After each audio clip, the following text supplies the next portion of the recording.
አሰላሙ አሌይኩም ወረህመቱላሂ ወበረካቱ። ውድና የተከበራችሁ የዩቲዩብ ቻናል ቤተሰቦች እንዴት ናችሁ? ሰላም ናችሁ? እኔ በጣም ሰላም ነኝ አልሐምዱሊላህ።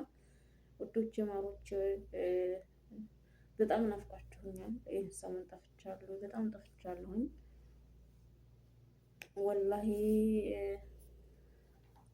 መመቸቱንም አልተመቸኝም። ትንሽ ስራ ቢዚም አድርጎኛል። ከስራው ደግሞ ትንሽ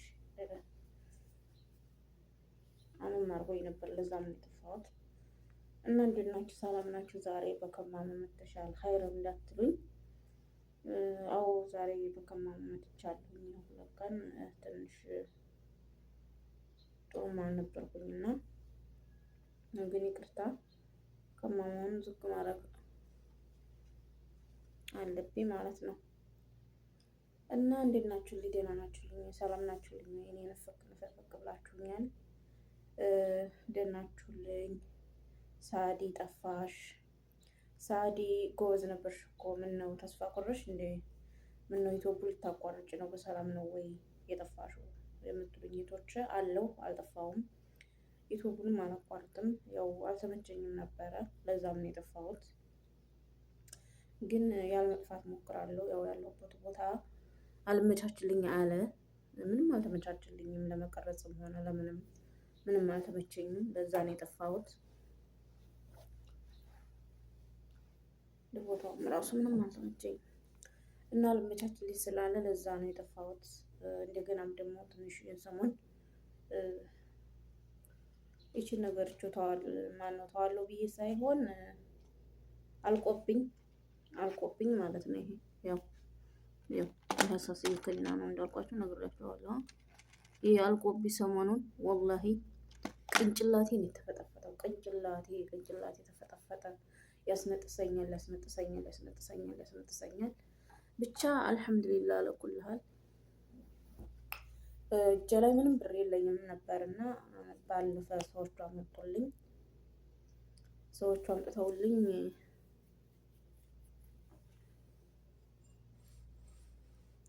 ሰዎቹ አመጡት አለቀብኝና መልሼ አምጡልኝ ለማለት ፈርቼ ቻል አድርጋለሁ ብዬ ይህን ሰሞን በጣም ታሜ ነበር። ያስነጥሰኛል ወላሂ ምንም ቦታ አይለይልኝም።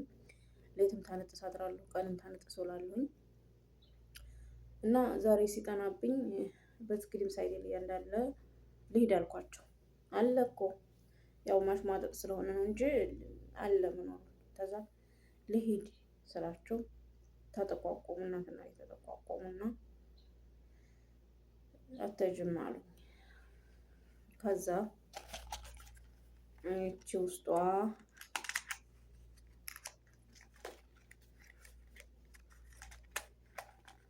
አንዲ ስለሆነች ደግሞ ለጣልኩ እቺ 10 ብር ናት። ይቺን ብቻ ነው የያዘው። በውስጡ 3 ነበር፣ እንደዚህ 3 ነው የሚይዘው ለ30 ቀን ማለት ነው። ግን ያው እነሱም በዛባቸው ይቺን ገዝቶ ሊመጣና ሰውየው ልክ ወላሂ ነው የምላችሁ ልክ አፌ ድርስ ታረጋት የሚያስነጥሰኝ ድራሹ ጠፋ። ግን ቅንጭላቴ ተበትኗል ውስጥ ስንት ነው 3 ቀን ሙሉ ሌት ተቀን ያስነጥሰኛል። በቃ ራሴን መቻል አቅቶኝ ከኒናውን ተወሰርኩኝ ወዲህ ራሴን መቻል አቅቶኝ ተኝቼ ነው ያመሸሁት። አምሽቼ እንደው ጊዜ ነበር ቪዲዮ እሰራለሁ ብዬ አሰብኩት ሳይመች ቀረና እንዲህ ዛሬ ደግሞ ምንድነው እንደዚህ ይበዛው ያኩላ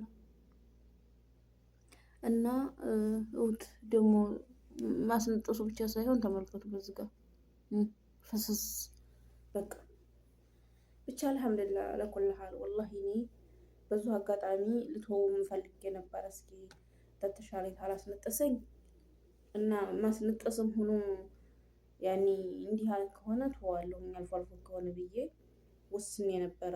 መተው አልቻልኩም። ቅንጭላቴ የተፈጠፈጠ የሀሳብ የተፈጠፈጠው ቅንጭላት ጭራሽ አሁን ያስነጠሰኝ ጊዜ ተፈጠፈጠ። አሁን ላይ ሩቅ ማሰብ አልችልም። ቅርቡንም የግድ ነው እንጂ ሩቅ ማሰብ አልችልም። አሁን ላይ ቅንጭላቴ የለም ብላችሁ ታምናላችሁ? እና በዛው አጋጣሚ ነው የጠፋሁት። ደግሞ አልጠፋም ኢንሻአላህ እመጣለሁ። ሁልጊዜ እመጣለሁ። ሁልጊዜም ትናፍቁኛላችሁ። አላህ ሰላማችሁን ብዝት ያርግልኝ። እውነት በውስጥ እየመጣችሁ ሰዓዲ ጠፋሽ፣ ኧረ እንዳትታዩ ኢትዮቡን ጠንክሪ፣ አብሽሪ፣ አንቺ እኮ ጠንካራ ልጅ ነሽ፣ በርቺ፣ አይዞሽ ያላችሁኝ እህቶች ጀዛኩሙላህ ኸይርን ከልብ አመሰግናለሁኝ። የኔ ውዶች፣ የኔ ማሮች፣ አሁንም አበረታቱ፣ ሰብስክራይብ ሸር ያደርጋችሁ ተጎን ይቁሙልኝ። ሰብስክራይብ አልጨመረም እስካሁን ድረስ፣ ሰዓትም አልጨመረልኝም እስካሁን ድረስ፣ እየታየልኝም አይደለም።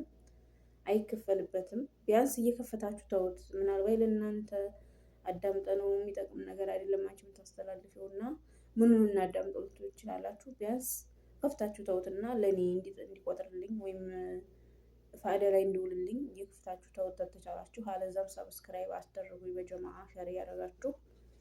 ምንም አይከፈልበትም። ተጎን ይቁሙልኝ፣ እርዱኝ፣ ተባበሩኝ። እስኪ ዶክተር ሰኢድን ትምህርት አንድ ልጋብዛችሁ ማለት ነው።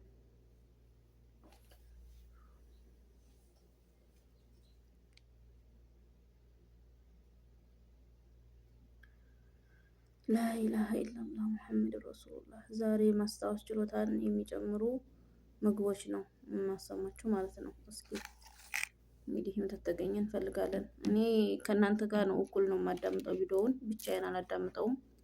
ልክ እንደ እናንተው እኩል ነው ከእናንተው ጋር የማዳምጠውና አብረን እናዳምጠው።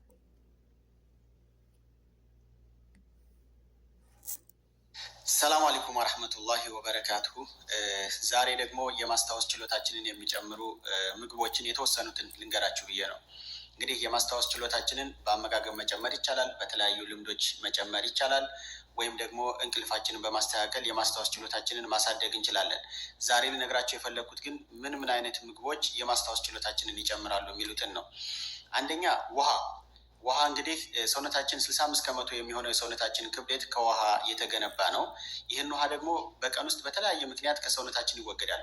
በሽንት ሊወገድ ይችላል፣ በትንፋሻችን ሊወገድ ይችላል፣ በላብ ሊወገድ ይችላል። ይህን የተወገደውን ውሃ ተመጣጣኝ ውሃ በመውሰድ እና በመተካት የአካላዊ ጤንነታችንን እና የአእምሮ ጤንነታችንን በመጠበቅ የማስታወስ ችሎታችንን ከፍ ማድረግ እንችላለን ማለት ነው። ስለዚህ በቀን ውስጥ በቂ ውሃ ማግኘት የማስታወስ ችሎታችንን ለመጨመር፣ ዲባቴ ካለ ለማስወገድ ከሚረዱን መንገዶች ውስጥ አንዱ ነው ማለት ነው። ሁለተኛ አሳ ነው። አሳ እንግዲህ በውስጡ ኦሜጋ ስሪ ስላለው ይሄ ኦሜጋ ስሪ የነርቭ ሴሎቻችን እንዳይጎዱ በማድረግ የማስታወስ ችሎታችንን እንዲጨምር ያደርጋል ማለት ነው። ሁለተኛ ለውዝ ነው። ለውዝ እንግዲህ በውስጡ የተለያዩ የአእምሮ ጤናን የሚጠብቁ ንጥረ ነገሮችና ቪታሚኖች አሉት። በተለይም ደግሞ ቪታሚን ቢ6 ስለያዘ የነርቭ ሴሎቻችን እንዳይጎዱ በማድረግ የማስታወስ ችሎታችንን ከፍ ያደርጋል ማለት ነው። ሁለተኛው አቮካዶ ነው። አራተኛው ማለት ነው አቮካዶ። እንግዲህ አቮካዶ የተለያየ ፋቲ አሲድ በውስጡ ስላለው ይሄ ፋቲ አሲድ የማስታወስ ችሎታችንን ይጨምራል ማለት ነው። አምስተኛ ቀይ ሽንኩርት። እንግዲህ ቀይ ሽንኩርት አንቲኦክሲዳንት በውስጡ ስለያዘ የማስታወስ ችሎታችንን ከፍ ለማድረግ ከሚረዱን ምግቦች ውስጥ አንዱ ነው ማለት ነው። አፕልም እንዲሁ አንቲኦክሲዳንት ስላለው የማስታወስ ችሎታችንን ለመጨመር ከሚጠቅሙን ነገሮች ውስጥ አንዱ ነው። ሰባተኛ ቀይ ስር ነው። ቀይ ስር እንግዲህ አይረን ወይም ሄሞግሎቢን በውስጡ ስለያዘ እና የደም መጠናችንን ከፍ በማድረግ ለአእምሯችን በቂ ኦክሲጅን እንዲዳረስ በማድረግ የማስታወስ ችሎታችንን ከፍ ያደርጋል ማለት ነው። ስምንተኛ ማርም እንዲሁ እንግዲህ የማስታወስ ችሎታችንን ከፍ የሚያደርጉ ንጥረ ነገራቶችን በውስጡ ይዟል። ዘጠነኛ ጥቁር ቸኮሌት። እንዲሁ ያው ቸኮሌት ጣፋጭ ነገር ማብዛት አስፈላጊ ባይሆንም ጥቁር ቸኮሌት የማስታወስ ችሎታችንን ከሚጨምሩት ውስጥ ነው ማለት ነው። አስረኛ ዝንጅብል ሻይ። የዝንጅብል ሻይም እንዲሁ በውስጡ የማስታወስ ችሎታን ከፍ የሚያደርጉ ንጥረ ነገሮችን በውስጡ የያዘ ስለሆነ የማስታወስ ችሎታችንን ከፍ ለማድረግ ከሚጠቅሙን ውስጥ ነው ማለት ነው። ስለዚህ አንደኛ ውሃ፣ ሁለተኛ አሳ፣ ሶስተኛ ለውዝ፣ አራተኛ አቮካዶ፣ አምስተኛ ቀይ ሽንኩርት፣ ስድስተኛ አፕል፣ ሰባተኛ ቀይ ስር፣ ስምንተኛ ማር፣ ዘጠነኛ ጥቁር ቸኮሌት፣ አስረኛ ዝንጅብል፣ የዝንጅብል ሻይ። እነዚህ እንግዲህ የማስታወስ ችሎታችንን ከፍ ለማድረግ የሚረዱን የምግብ አይነቶች ናቸው ማለት ነው። ያው እንግዲህ እንደዚህ እንደሰማችሁት ነው። ያው የማናገኘውን ሳይሆን የምናገኘውን ብንጠቀም ደስ ይላል። አሁን በተለይ ውሃ በጣም አስፈላጊ ነው። ውሃ እንጠጣ። እኔ በነገራችን ላይ ውሃ አይጠማኝም፣ አልጠጣም። ሱብሃንአላህ ወላሂ ውሃ አልጠጣም። አጋጣሚ ምግብ ወይ የሆነ ነገር ካልሆነ በስተቀር አልጠጣም። ግን ውሃ እንጠጣ። ውሃ ለኩላሊታችንም ጥሩ ነው፣ ለሰውነታችንም ጥሩ ነው፣ ለፀጉራችን፣ ለዓይናችን፣ ለማንኛውም ነገር ውሃ ጥሩ ነው። ውሃ አብዝተን እንጠጣ ጥሩ ነው። እንደገና ደግሞ ከዚህ ከተጠቀሱት ሁሉ ማናገኛቸውም ይኖራሉ፣ የምናገኛቸውም ይኖራሉ። የምናገኛቸውን በቀላሉ አሁን ለምሳሌ አረቦቹ እነሱ ተፈለጉት የማያገኙት ነገር የለም። ግን እኛ የምንፈልገውን ሁሉ ስለማያመጡልን ስለማናገኝ ቤት ውስጥ ያለውን ይጠቅመናል ያልነውን መጠቀም አለብን። አማችን ተቻለ ደግሞ ለራሳችንም ገዝተን ራሳችን መጠበቅ ግዴታ አለብን። በገዛ ገንዘባችን ገዝተን መብላት ወይም መጠጣት አለብን። እኛ የምንለፋው እኮ ራሳችንን ለመሆን እንጂ ስንሞት ተከትሎን አይሄድም አይደል እንዴ? ቅድሚያ ራሳችን ነው የሚበልጠው። ራሳችንን ተንከባክበን ነው እንደገና ለሰው መትረፍ የምንችለው እና ራሳችንን እንሁን፣ ራሳችንን እንከባከብ። ያው አንቺ ለራስሽ ማንሽ እና ይሄን ታያለሽ ትሉኛላችሁ። አዎ በእርግጥ እኔ ራሴን አልንከባከብም። እኔ ራሴን የሚለው ነገር አልንከባከብም። ከራሴ ይልቅ ሰው ለሰው ነው የማስቀድመው እና ያው ሁላችንም ራሳችንን እንጠብቅ። እኔም ታሁን በኋላ ያው እንደናንተ አብሬ እየተማርኩኝ ራሴን ለመጠበቅ እሞክራለሁ። ሁላችንም ራሳችንን እንጠብቅ፣ ጤናችንን እንጠብቅ፣ ለጤናችን ራሳችንን እንፍቀድ እና አላብዛባችሁ። አብሽሩልኝ፣ አበረታቱኝ፣ አጠነካክሮ ተጎን ይሆኑልኝ የእኔ ወዶች፣ የእኔ ማሮች። ያው ጠፍቻለሁ 2 ቀን። አዎ አልመቼ ቤቱም እንደገና ደግሞ ቤቱ አልተመቸኝም፣ ለመቀረጽ አልተመቸኝም። እንኳን ለመቀረጽ ስልክ አላወራም ምናልንም። አሁን ራሱ እንግዲህ ተጧቶ ስንት ሰዓት 7 ሰዓት ሆኗል። እነሱ እስኪተኙልኝ ድረስ ጠብቄ ነው። እነሱ እስኪተኙልኝ ነው እኔ ድምፅ ላወጣ የቻልኩት እንጂ እነሱ ቁጭ ብለው ምንም ነገር ማድረግ አልችልም። ብቻ ከባድ ነው። ቤቱ አልተመቸኝም ለእኔ። ኢንሻአላህ ከሰሞኑ ወደ አዲሱ ቤት የመሄድ አይቀርምና እንግዲህ በነፃነት ሁልጊዜም ሰዓቴን አክብሬ ብቅ እላለሁኝ። ብቻ እናንተ አብሽሪ ሳዴ፣ አይዞሽ፣ ጠንክሪ፣ ሁሌም ተጎንሽ ነን እያላችሁ አበረታቱኝ። እንደገናም ደግሞ ትንሽ ያሰብኩት ነገር አለኝ። እሱ እንዲሳካልኝ በጣም ዱአ አድርጉልኝ ከልባችሁ። የሰው ደስታ የሚያስደስታችሁ ሁሉ፣ የሰው ሀሳብ የሚያሳስባችሁ ሁሉ አላህ ሀሳብሽን ያሳካልሽ ብላችሁ ዱአ አድርጉልኝ። የሰው ልጅ ያስባል፣ የሚያሳካው ግን አላህ ነው፣ የሚያደርገው አላህ ነው። አላህ ካልሽበት ያድርስሽ ብላችሁ ዱአ አድርጉልኝ። እኔ ብዙ አላማዎች፣ ብዙ ሀሳቦች ወደፊት የምጠብቅ ሴት ነኝና አስብሻቸው ሁሉ ይሳኩልሽ እያላችሁ ዱአ አድርጉልኝ። እናንተ ለእኔ ዱአ አረጋችሁ ማለት ለራሳችሁ ዱአ አረጋችሁ እንደማለት ነው። አንድ ሰው ይቂም ብሎ ለጓደኛው ዱአ ታረገ ለራሱ ዱአ እንዲያረገ ያህል ነውና የሚቆጠረው። ዱአ አድርጉልኝ። በንጹህ ልባችን ዱአ እንደራረግ። ደግነት ለማንም አይጎዳም። ሰውን ይጠማን እንጂ አይጎዳም። ክፋት ነው ሰውን ይዞ ገደል የሚገባው እንጂ ደግነት ሰውን ይዞ ገደል አይገባም። እና በንጹህ ልባችሁ ዱአ አድርጉልኝ። በዚሁ አጋጣሚ አይዞሽ በርቺ፣ ለምን ጠፋሽ፣ ለምን ቀረሽ፣ አትተዩ፣ አይዞሽ ያላችሁኝንም በዚሁ አጋጣሚ ከልብ ነው የማመሰግነው። የኔ ውዶች፣ የኔ ማሮች፣ ኑሩልኝ። አላብዛባችሁ። አሰላሙ አለይኩም ወረህመቱላሂ ወበረካቱሁ።